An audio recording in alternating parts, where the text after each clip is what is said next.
Saudara-saudariku yang terkasih dalam Tuhan Yesus Kristus, salam damai sejahtera, berkah dalam.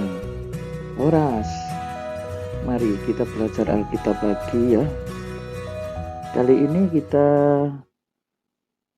belajar dengan tema tanda-tanda kiamat. Menurut Injil Markus bab 13 ayat 24 sampai 32. Ini termasuk bagian ayat-ayat yang sulit ya untuk dipahami, maka nanti harus lebih fokus ya supaya tidak salah memahami. Baik saudara-saudariku yang terkasih dalam Tuhan, jangan lupa untuk subscribe, bagikan kepada teman-teman dan like serta komen. Saudara-saudariku yang terkasih, tetapi pada masa itu, sesudah siksaan itu, matahari akan menjadi gelap, bulan tidak bercahaya, bintang-bintang berjatuhan, kuasa-kuasa langit akan goncang. Sebelum peristiwa ini terjadi, akan ada masa tersiksa. Ya. Sesudah siksaan itu, barulah matahari, bulan, bintang, dan seterusnya tidak bercahaya dan bahkan berjatuhan dari langit. Kehancuran akhir yang digambarkan di sini memang sangat mengerikan. Ya. Bintang-bintang berjatuhan ya, bagaikan ya buah-buah dari pohon yang membusuk ya barangkali. Dan benda-benda ini ternyata seperti dalam gambar ini ya, barangkali ini gambar sebuah film, nantinya justru dalam situasi seperti itu, inilah anak manusia akan hadir di tengah-tengah kehidupan kita. Pada waktu itu orang akan melihat anak manusia datang dalam awan-awan dengan segala kekuasaan dan kemuliaannya. Nah, saudara-saudariku yang terkasih, kita lihat di sini saat kedatangan Kristus yang kedua dibarengi dengan segala kekuasaan dan kemuliaan Tuhan. Situasi ini sangat bertentangan dengan ayat sebelumnya tadi ya, ketika dikatakan matahari tak bersinar, bulan tidak bercahaya, ya, bahkan ya langit menjadi gelap. Tetapi di sini anak manusia di dalam kemuliaan tentu saja menggambarkan suasana yang cerah, suasana yang terang. Nyatanya terlihat datang dengan kemuliaan, dengan latar belakang yang gelap itu. Justru kemuliaannya akan semakin bersinar dan menjadi sangat jelas. Dan pada waktu itu pun ia akan menyuruh keluar malaikat-malaikatnya dan akan mengumpulkan orang-orang pilihannya dari keempat penjuru bumi, dari ujung bumi sampai ke ujung langit. Ini seperti terlihat sangat eksklusif. Kok yang dipilih, dikumpulkan orang-orang pilihannya? Bisa dikatakan eksklusif, tetapi bisa jadi karena kesalahan manusia itu sendiri. Tuhan Yesus sudah mengatakan, ya sebenarnya semua orang, banyak orang yang dipanggil, tetapi sedikit yang dipilih. Itu kalau tidak salah Injil Matius 22:14. Nah, ketika orang-orang itu dipanggil oleh Tuhan, kenapa dia tidak memperhatikan panggilan itu? Tetapi ketika sekarang sudah saatnya untuk dipilih, dari keempat penjuru bumi dikumpulkan, ya tidak tergabung di situ, akhirnya malah ikut terbuang. Kedatangan Yesus di sini mengumpulkan dari 4 penjuru bumi.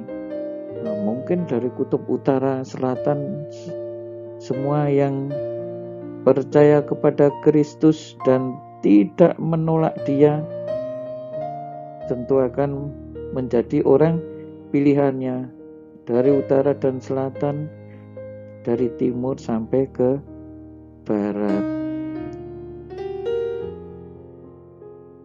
Tadilah pelajaran dari perumpamaan tentang pohon ara.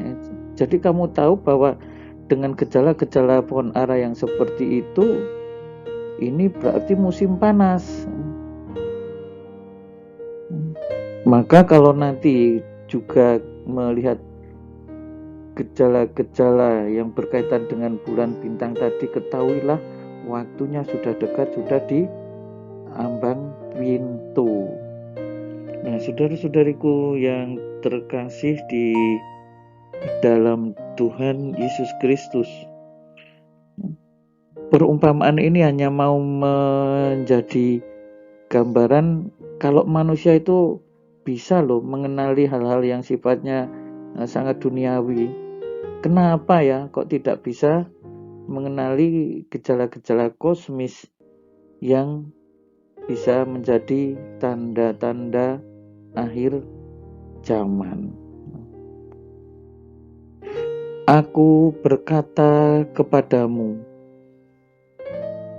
sesungguhnya angkatan ini tidak akan berlalu sebelum semuanya itu terjadi. Ini diperkirakan ipsissima verba Iesu. Ya, saya ulang lagi, ipsissima verba Iesu. Yesus mengatakan, aku berkata kepadamu. Apa artinya tadi yang saya maksudkan? Ini diyakini oleh para ahli kitab suci sebagai ya kata-kata yang berasal dari Yesus sendiri. Dengan kata lain, Yesus sendiri yang mengucapkan ya, ipsissima verba Iesu. Angkatan ini tidak akan berlalu. Ya. Kristus memberi penegasan ini ya, langit bumi akan berlalu. Disebutkan lagi, perkataan-perkataanku tidak akan berlalu.